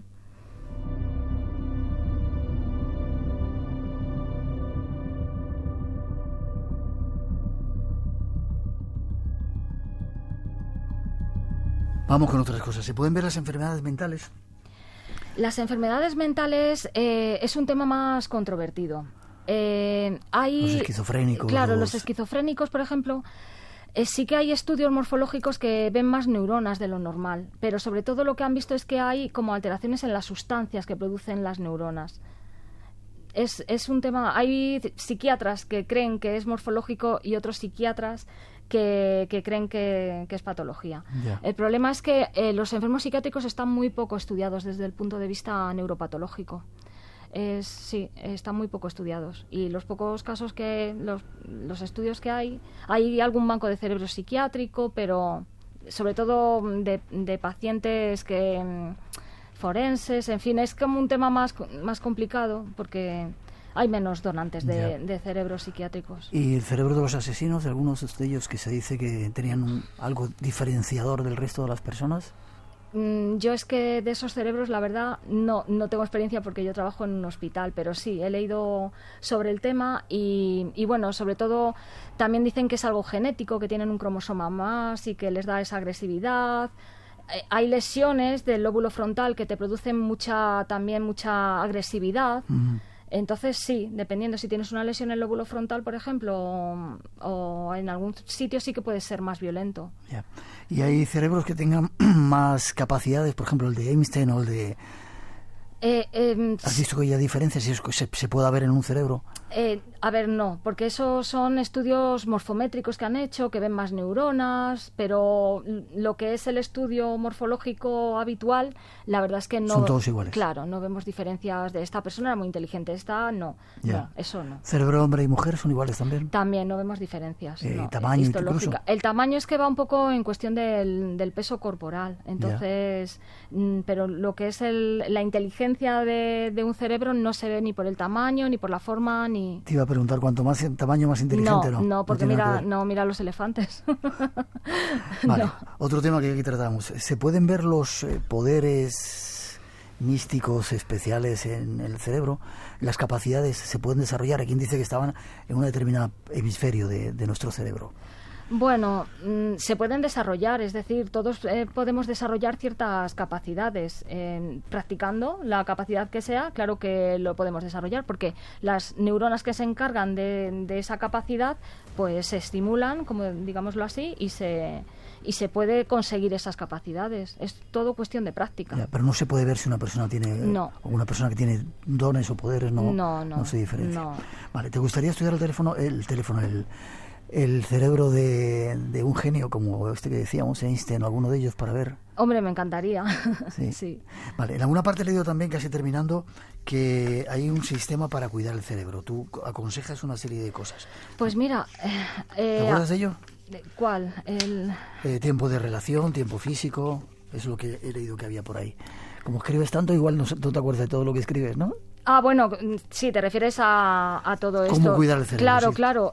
Lo primero, sí, se ha visto que en las demencias, por ejemplo, hay un estudio que se ha hecho durante 40 años que controlaban los factores cardiovasculares y esas personas se ha visto que al controlar los factores cardiovasculares tenían menos demencias, por ejemplo.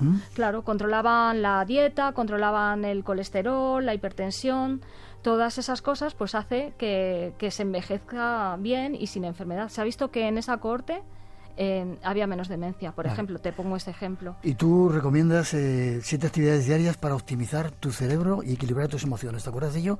Tiempo de concentración, tiempo de juego, tiempo de relación. Claro, eso es lo ideal, ¿no? Lo que todo el mundo debería tener. Un tiempo para trabajar, otro para relajarse, otro para disfrutar, ¿no? Pero bueno, es muy difícil, ¿no? Y dormir bien es muy importante.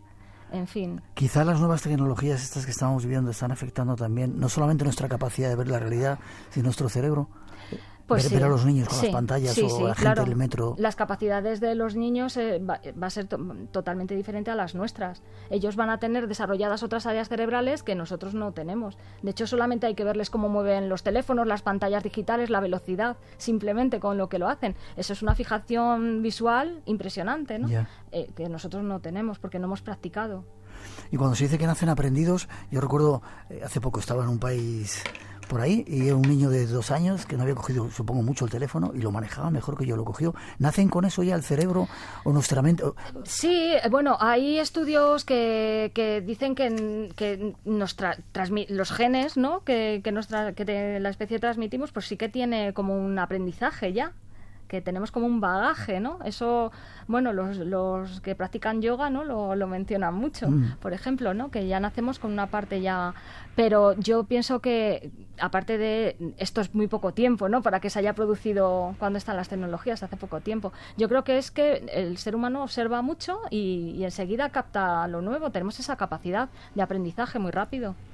¿Hemos nacido para ser felices? ¿Tenemos un cerebro para ser felices o para sufrir y pasarlo mal? A ver, pues la evolución dice que lo tenemos para resistir pasarlo mal. Eso es, sí, estábamos preparados más para sufrir que para disfrutar. Según cuentan las teorías evolucionistas.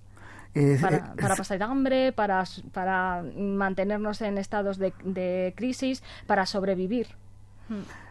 ¿Cerebro es lo mismo que la mente? ¿O dónde está la mente? La mente, pues mira, es que hay tantas publicaciones de dónde está la mente que se piensa que, bueno, el cerebro, decimos que está la mente porque ahí es donde pensamos, ¿no? Donde controlamos todas las funciones superiores, ¿no? Que hacemos. Pero, ¿dónde está la mente? Pues para gente incluso estaba en el corazón, en fin. Ya, y casi para terminar, cuando haces las autopsias y te encuentras con los fallecidos, hay quien dice que hay un momento determinado que sale el alma, que pesa 21 gramos. Sí, eso lo he oído. ¿Has visto alguna vez salir el alma de algún...? No, Miguel, yo no he visto. Es que, ¿sabes qué pasa? Que cuando estamos haciendo una autopsia, yo estoy por lo menos muy concentrada en ver qué ha pasado. Es decir, en saber de qué ha pasado a ese paciente, ¿no? De qué ha fallecido. Y la verdad es que no veo nada más que eso. Sin embargo, esto es una pregunta ya personal. ¿Crees en que hay vida después de esta? ¿Qué pregunta? Pues es que hay veces que creo que sí, otras veces creo que no. Quiero creer que sí. Es muy complicado. La verdad es que a mí nunca me ha pasado nada. En cambio, sí conozco a personas que comentan, en fin. No sabría qué decirte.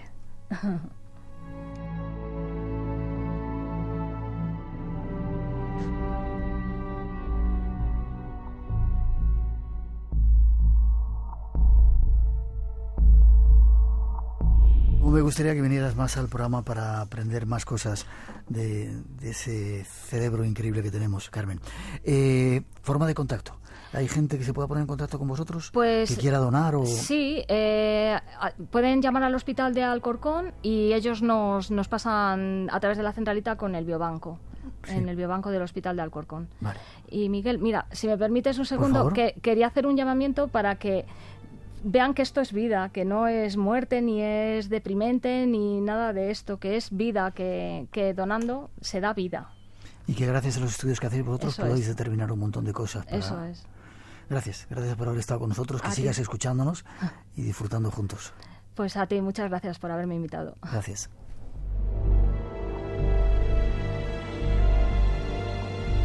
Espacio en Blanco. Buscamos respuestas a los misterios de los hombres y las mujeres del siglo XXI. En Radio Nacional de España, con Miguel Blanco. Se calcula que desde que se comenzó Trump, que visita las 5 continentes, un programa realizado por el área de internacional de los servicios informativos de Radio Nacional de España, con Sandra Urdín. Queremos seguir analizando toda la información internacional con ustedes y contándoles las historias escondidas, y no tanto, de los 5 continentes. 5 continentes, de lunes a viernes a las 8:30 de la tarde, en 24 horas. Radio Nacional de España.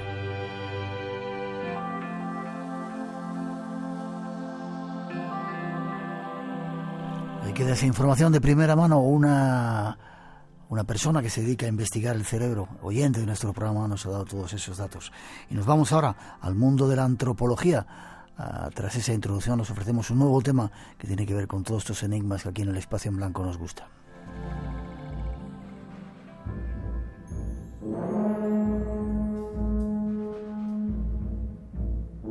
Entramos en el terreno de la antropología para tratar de comprender algo más a los seres humanos.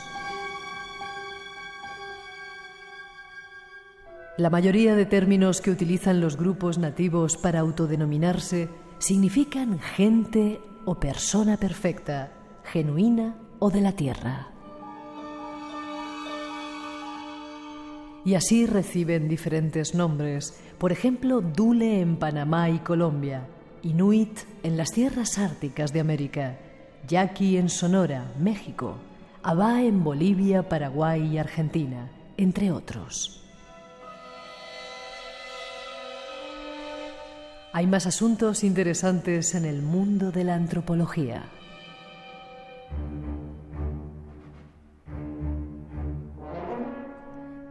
Algunos idiomas mayas no tienen pasado, presente ni futuro.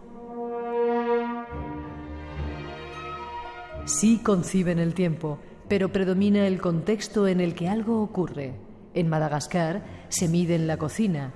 Una cocción de arroz es media hora y una fritura de langostas es un momento. Acompáñanos para, junto a nuestra invitada, descubrir algunos curiosos conceptos dentro del mundo de la antropología.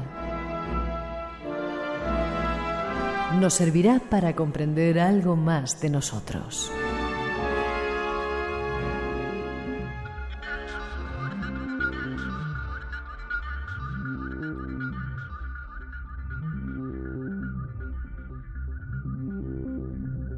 Y nos vamos a la Luna. Allí hay una antropóloga que esta noche nos está esperando, narrando algunas de las historias más sorprendentes de la especie humana. Se llama Noemí Villaverde Maza. Buenas noches, Noemí, ¿cómo estás? Hola, buenas, Miguel. No estás tan lejos hoy, ¿no? Estás más cerquita, estás en Bilbao. No te has ido a la Luna, ¿no? No, todavía no.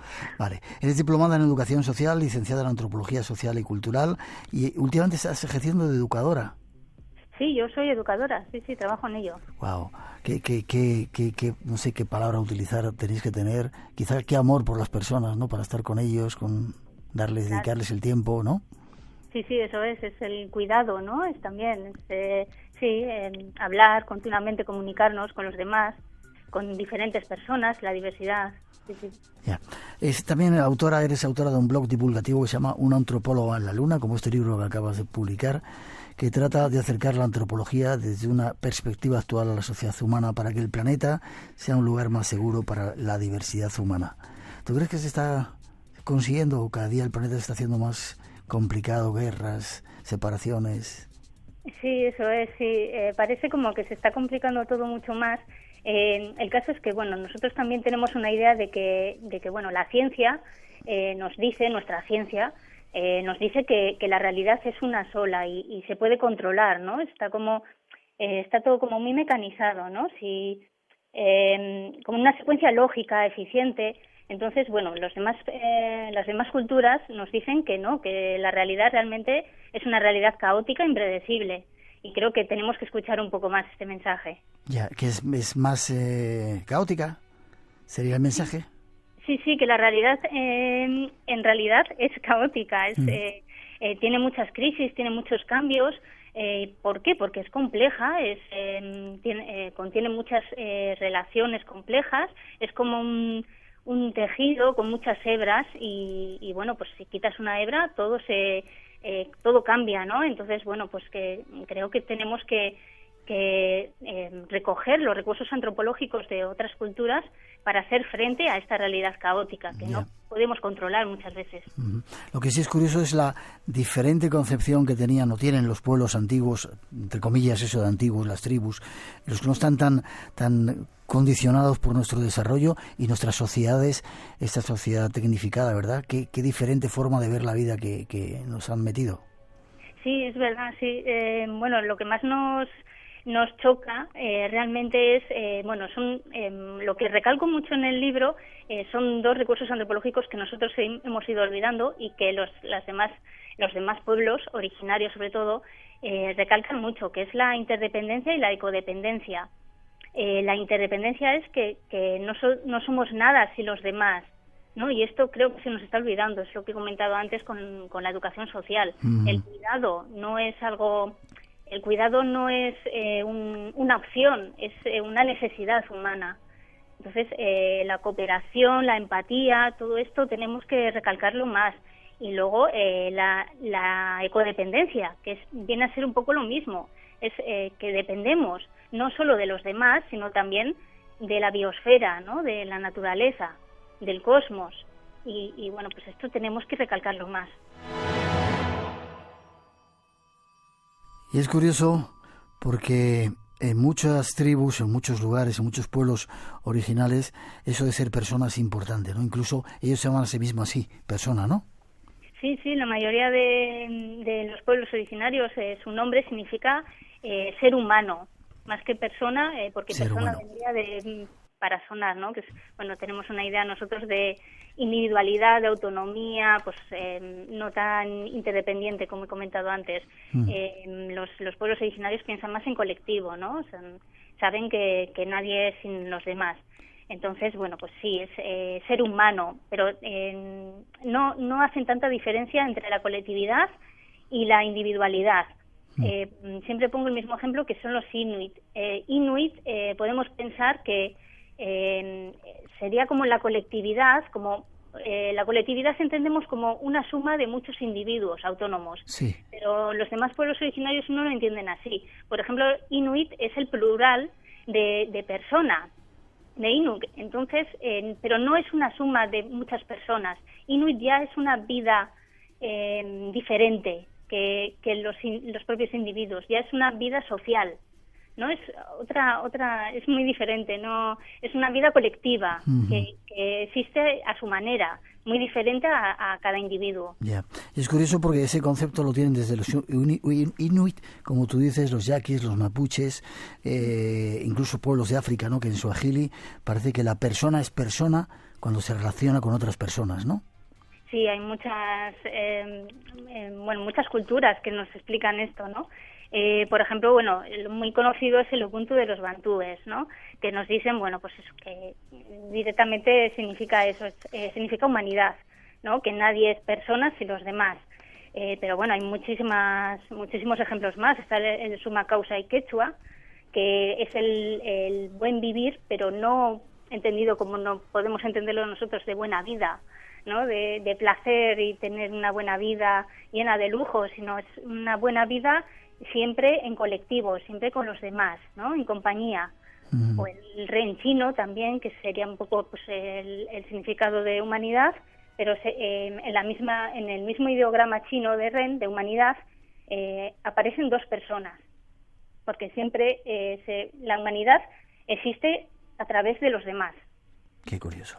Estos pueblos también tienen un concepto que quizá nosotros hayamos olvidado, ¿no? Los Inuit también. Toda la naturaleza está viva.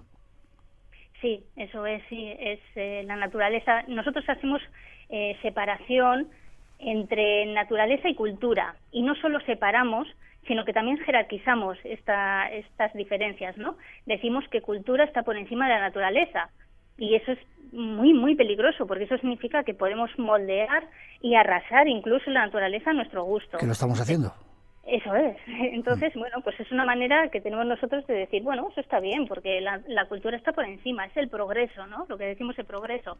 Y los pueblos originarios nos dicen que no es así, que eso es un mito nuestro, que no hay tal separación, que ellos dicen, los ríos, las montañas son sagradas, los demás seres vivos son sagrados, incluso una roca puede ser sagrada. Pero, claro, nosotros eso lo vemos como exótico, ¿no? Es como... No interiorizamos bien esta idea, pero no es más que decirnos que no solo que somos parte, los seres humanos, de la biosfera, sino que somos biosfera, que todo está relacionado. Quizá otro de las características de estos pueblos originarios, qué bonito que los nombres así, es la colaboración, ¿no? Un patrón de comportamiento en la mayoría de los seres vivos que quizá nosotros hemos olvidado. Sí, de hecho es por naturaleza humana la cooperación lo llevamos dentro ya y bueno, nosotros pues lo que comentaba antes, el cuidado lo estamos olvidando muchísimo, incluso bueno, pues las mujeres lo estamos diciendo mucho ahora porque parece como que nos han delegado esa labor tan humana y tan imprescindible a las mujeres, pero realmente es algo netamente humano, es parte de la naturaleza humana. Y esto es porque los seres humanos tenemos recursividad, que es algo que nos diferencia del resto de los seres vivos. ¿Y qué es la recursividad? Pues percibir, que percibes, que percibes. Y no solo eso, sino que sabes que las demás personas también perciben, que perciben, que perciben. O sea, todos estamos de alguna manera imaginando los estados de ánimo de los demás. Esa es una manera de explicarlo fácil. Qué curioso. ¿No? ¿Cómo se llama el nombre de la palabra, has dicho? De darse cuenta de que... Recursividad. ¿Cómo, perdona? Recursividad. Recursividad. Qué curioso. Déjame que pongamos un poquito de música. Espacio en Blanco. Tu cita con lo desconocido. En Radio Nacional. Con Miguel Blanco. Y esta noche con Noemí Villaverde, aprendiendo algunas de las lecciones de los pueblos originarios, recordándolas. A ver, ¿cómo era? Recursividad. Recursividad, vale, lo apunto. La importancia del nombre. Algo que nosotros hemos olvidado. Parece que ponemos a nuestros hijos o a la gente un nombre cualquiera que nos gusta porque se parece al del abuelo. Sin embargo, tenía, no sé si sigue teniendo mucha importancia el nombre con que te llaman, ¿verdad? Sí, es sobre todo en otras culturas el nombre. Bueno, nosotros cuando ponemos un nombre a un ser humano, a un bebé, lo dejamos para siempre. Siempre se llamará así y es una manera de otorgarle esa individualidad que tanto nos gusta, ¿no? En nuestra sociedad. No ocurre así en otras sociedades. De hecho, bueno, para ellos eso no significa que no sea importante. Todo lo contrario. Para muchas sociedades la palabra es completamente sagrada y la palabra es tan sagrada que son conscientes de que son símbolos que llevan milenios de esfuerzos de hacerse entender y mientras haya palabra no existe violencia. Entonces, bueno, pues el otorgar un nombre a una persona o a cualquier ser vivo o no ser vivo es una manera de crear realidad. De esta manera crean realidad. No solamente dan un nombre, sino que describen y dan realidad a esa persona o a ese objeto también. Ya. Los entonces, por ejemplo, piensan que el nombre influye en la vida del individuo. Eso es, sí, es una manera de darle un destino de alguna manera a una persona y en muchas sociedades incluso van cambiando a lo largo de la vida, van cambiando el nombre. Y los aborígenes australianos, al igual que los inuit, no mencionan los nombres de las personas fallecidas, ¿no? Sí, eso es, sí. Bueno, es una manera de no provocar que vuelvan a la vida, sí. Curioso. Pasemos a otro tema, expresión de las emociones. Nuestro mundo ha dejado de expresar las emociones. Quizá hemos adquirido mucho ese concepto de persona que significa máscara y nos sabemos poner máscaras o llorar cuando hay que llorar para quedar ahí o no. Sí, el tema de las emociones es un poco pues como lo que he comentado del mito de separar o jerarquizar naturaleza y cultura, pues hemos hecho un poco lo mismo con el tema de las emociones. Hemos jerarquizado la razón, la mente, por encima del cuerpo y de las emociones. y bueno, pues es otra manera de entender la vida, ¿no? La realidad, es propia de nuestra cultura. Nosotros también tenemos mitos. En esos pueblos hay rituales y tienen un alto valor simbólico. De formar el cráneo, por ejemplo, ritos de paso de niños a jóvenes, adolescentes. ¿Eso lo hemos perdido en nuestro mundo? No, realmente aquí sí seguimos teniendo ritos. Es más, hay muchos antropólogos que dicen que un otro tipo de chamanes también son las campañas políticas, ¿no? En las campañas políticas vemos... Sí, los políticos también utilizan mucho la palabra, son buenos oradores y bueno, pues muchas veces les escuchamos embelesados, ¿no? Porque nos gusta escucharles y bueno, pues nos dicen lo que queremos escuchar. Bueno, es otro tipo de ser como un chamán, ¿no? Un mediador. Y bueno, pues es otro tipo de rito las campañas políticas y bueno, hay muchísimos ritos más. Ya, pero sin embargo el poder que tenían esos ritos simbólicos de, por ejemplo, en Oceanía, de formar el cráneo, eso se ha quedado atrás ya, ¿no? Sí, bueno, hay, en algunas sociedades todavía siguen deformando el cráneo. Me parece que en Vanuatu siguen haciéndolo, pero bueno, nosotros también tenemos nuestras deformaciones corporales. Por ejemplo, a las niñas les ponemos pendientes, ¿no? Y eso lo vemos totalmente normalizado. Así que bueno, es una manera de dar individualidad a la persona, ¿no? De dar identidad. Vale. Seguimos con algunos términos antropológicos de los cuales tenemos que aprender. El género, por ejemplo. Dices que no tienen necesariamente un origen biológico, preguntas, y dices que entre algunas comunidades nativas norteamericanas lo que decide el género de una persona no son los genitales, sino lo que puede hacer y aportar a la comunidad. ¿Sigue siendo así? Sí, bueno, en nuestra sociedad existe otro mito que es que nosotros hemos pensado en dos géneros. Sí, en dos géneros, en dos construcciones sociales, géneros, ¿no? Mujer y hombre, femenino y masculino, ¿sí? Y en base a eso hemos formado nuestra sociedad. Y bueno, pues realmente en otras sociedades nos dicen no existe solamente femenino y masculino, y es más, no solo existen dos tipos de diferencias biológicas, existen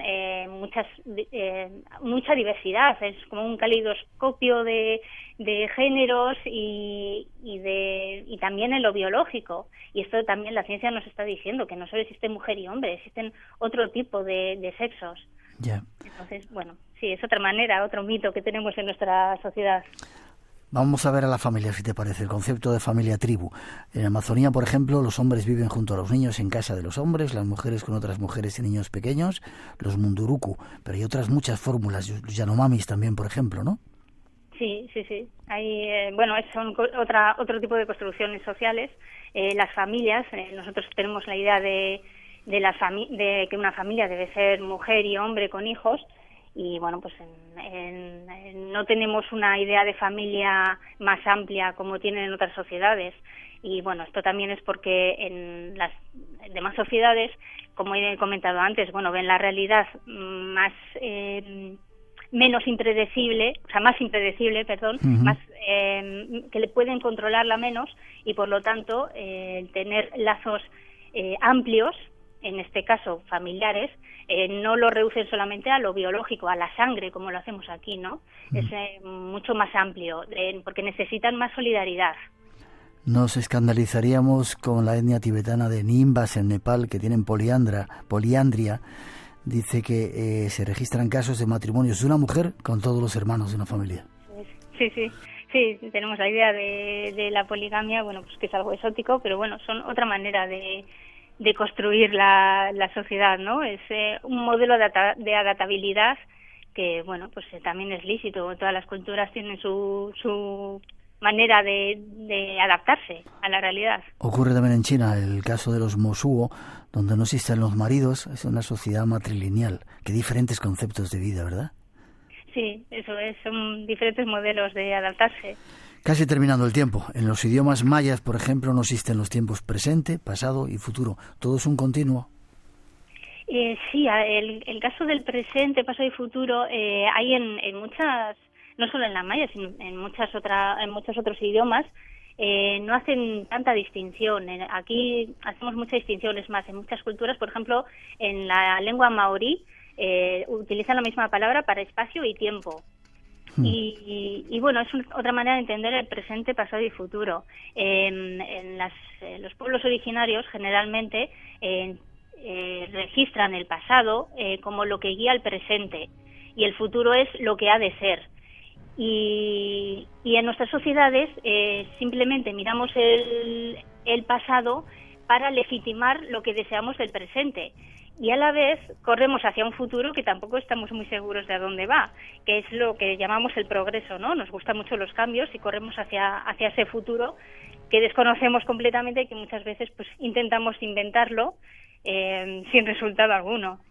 ¿Cuánto tenemos que aprender y quizá cuánto tenemos que recordar de esos pueblos originarios que aún siguen afortunadamente en el planeta dando su mensaje y su ejemplo?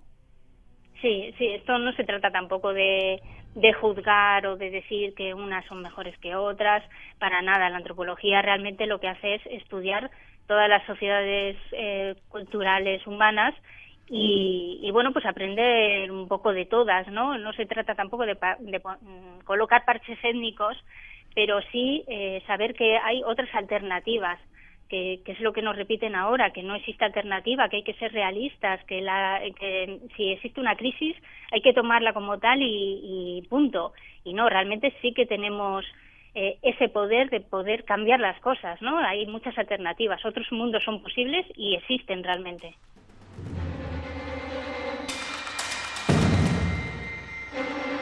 Terminando, recojo algunas de las ideas que he sacado de tu libro.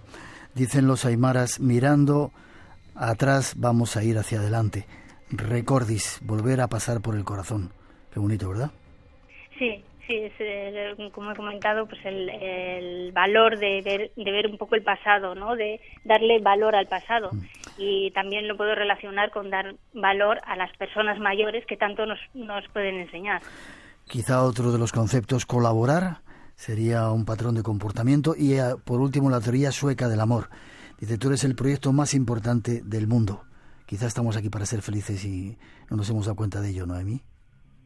Sí, supongo que sí, que bueno, también la felicidad es también una palabra que es una construcción social también, ¿no? Cada cultura tiene su idea de felicidad y aquí estamos como muy intentando perseguir una felicidad que quizás la felicidad misma es intentar perseguirla, ¿no? La utopía. Bueno.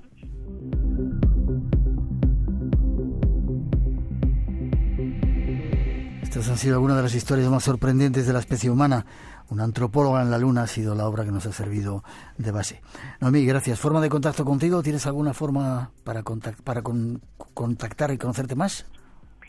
Sí, tengo un blog que bueno lo he ido desarrollando durante 6 años, que es bueno una antropóloga en la luna.blogspot.com.es. Luego también estoy en las redes sociales, en Facebook, en Twitter y bueno pues allí veréis un email también con el que poder contactar conmigo. Perfecto, ha sido un placer que hayas estado en el programa. Muchas gracias. Te doy un abrazo fuerte. Otro. Hasta prontito. Espacio en Blanco, en Radio Nacional, con Miguel Blanco.